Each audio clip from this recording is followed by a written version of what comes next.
அஸ்ஸலாமு அலைக்கும் வரஹ்மத்துல்லாஹி தஆலா வபரகாத்துஹு.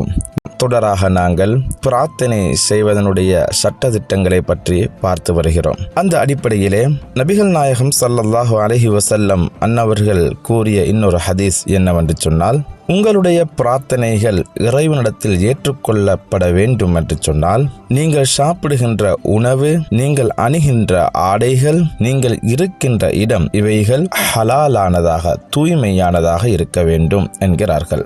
நாம் சாப்பிடுகின்ற பொழுது ஹராமான வஸ்துக்களை சாப்பிட்டால் இறைவனும் இறை தூதரும் நமக்கு போதிக்காத அந்த விடயங்களை சாப்பிட்டோம் என்று சொன்னால் நிச்சயமாக நமது துஆ அங்கீகரிக்கப்பட மாட்டாது.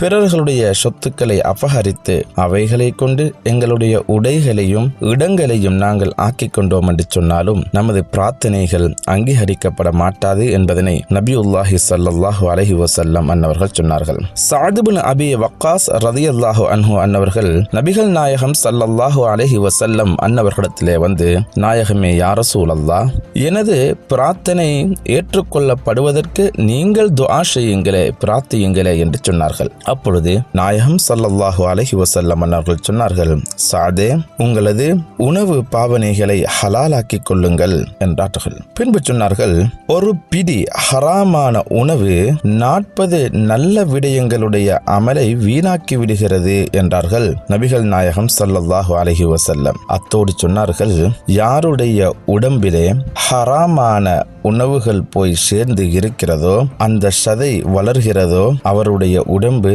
நரகத்துக்குத்தான் செல்லும் என்றார்கள் நபிகள் நாயகம் ஸல்லல்லாஹு அலைஹி வஸல்லம் அன்னவர்கள். இந்த செய்தி இப்னு கசீரிலே பதிவு செய்யப்பட்டு இருக்கின்றது.